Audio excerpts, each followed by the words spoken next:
কি জানো নাকি? হাদিসে জিবরিলে সাইয়েদনা জিবরিল আলাইহিস সালাম বিশ্বনবীকে বললেন, আখবিরনি আনিল ইহসান। নবী আমাদেরকে বলেন ইহসান মানে কি?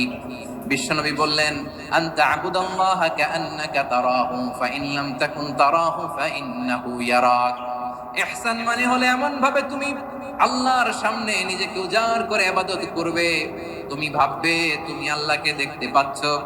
আর এটা যদি ভাবা তোমার জন্য কঠিন হয়ে যায়, অন্তত এতটুকু তুমি ভাববা যে আল্লাহ তোমাকে দেখতে পাচ্ছেন। ঠিক কিনা বলেন? ও আমার বীর চট্টলার ভাইয়েরা, কেউ যেটা দেখে না সেটা দেখে কে? এই বিশ্বাস হৃদয়ের মধ্যে আছে? নামাজে যখন দাঁড়ান এই ফিলিংসটা আনা যাবে? এসা পর্যন্ত যে আমরা হায়াত পাবো কোনো গ্যারান্টি আছে? সবাই আওয়াজ করে বলেন, গ্যারান্টি আছে? গ্যারান্টি নাই। এজন্য বিষ্ণু ইসলাম বলেছে এমন ভাবে নামাজে দাঁড়াও, ইবাদত করো, মনে করো হতে পারে এটাই আমার জীবনের শেষ নামাজ। পারফর্ম দ্য সালাহ as if this is the last and final prayer.